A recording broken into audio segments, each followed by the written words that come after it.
bienvenue aux chroniques du contrôle de gestion. Pour ceux qui ne sont pas encore abonnés, n'hésitez pas à aller juste en dessous de la vidéo, cliquer sur s'abonner afin d'avoir systématiquement les prochaines éditions. Le sujet du jour est relatif au système budgétaire. Vous savez, généralement, quand on demande aux gens de définir ce que c'est qu'un budget, les gens ont toujours tendance à dire un budget, c'est la prévision des recettes et des dépenses. Moi, je dis non. Non, pourquoi? Parce que le budget n'est pas une prévision des revenus et des dépenses. Pourquoi? Parce que le budget est d'abord une définition des objectifs futurs. Le budget est d'abord une identification des plans d'action qui permettront de réaliser les objectifs futurs.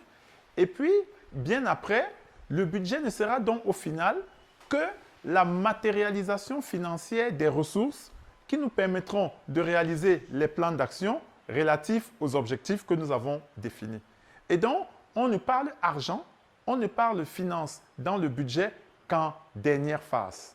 Donc, en résumé, le budget est la matérialisation financière des objectifs et plans d'action d'une entreprise ou d'une entité pour une période définie. Le budget est composé en deux parties, il faudrait le savoir. La première partie du système budgétaire est relative à l'élaboration budgétaire. Et la seconde partie est relative au contrôle et au suivi budgétaire.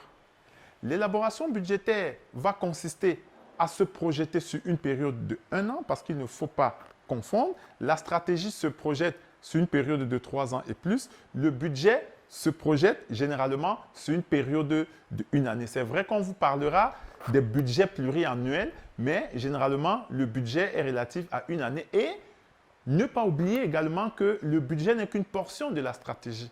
Parce que la stratégie, elle, est une prévision sur plus de 3 ans, est une projection sur plus de 3 ans et le budget, c'est une projection sur une période d'1 année. Et donc, généralement, même pour parler de budget, il faudrait avoir une stratégie parce qu'un budget doit toujours être en forte corrélation avec sa stratégie. Mesdames, mesdemoiselles, messieurs, une fois qu'on a élaboré le budget, il est important de pouvoir se rassurer qu'on a réalisé ce budget. Une fois le budget défini, cela deviendra l'objectif global de l'entreprise pour cette période donnée. Et le contrôle budgétaire va nous permettre de pouvoir piloter la réalisation de ce budget, va nous permettre de pouvoir piloter l'atteinte exacte des objectifs qui ont été définis dans ce budget. Et ce n'est qu'à la fin de l'année qu'on pourra savoir si on a été performant ou pas. Et cela nous ramène à la notion de performance qui est le fait de pouvoir atteindre ces objectifs. Donc, vous vous rendez donc compte que si au sein de votre entreprise, vous n'avez pas un système budgétaire en place, ça voudrait dire que vous ne saurez même pas dire si vous êtes performant ou pas. Parce que la base de la performance, c'est la fixation d'objectifs. Je contrôle mon budget, j'élabore mon budget dans un premier temps et je contrôle mon budget. C'est quoi l'importance au final du budget? Le budget va nous permettre de pouvoir avoir un référentiel de performance, c'est-à-dire un élément pour lequel toutes les énergies de l'entreprise seront focalisées. Il faut aussi noter que l'un des rôles majeurs du budget, il est à noter également que l'un des rôles majeurs du budget est que le budget est un outil de dialogue de gestion. Dialogue de gestion, pourquoi? Parce que le top management donne les orientations, le top management définit les grands objectifs et tout en dessous, on définit les ressources dont on a besoin pour pouvoir atteindre cet objectif. Et donc, à la suite de cela, il y aura un dialogue entre celui qui exécutera et celui qui donne l'ordre qui est le top management. Et donc, au final, le meilleur des cas dans un processus d'élaboration budgétaire est qu'à la fin du processus d'élaboration budgétaire, que celui qui exécute puisse avoir les ressources dont il a besoin pour pouvoir atteindre les objectifs dont le top management a défini. L'absence du budget nous permet de pouvoir disperser nos énergies.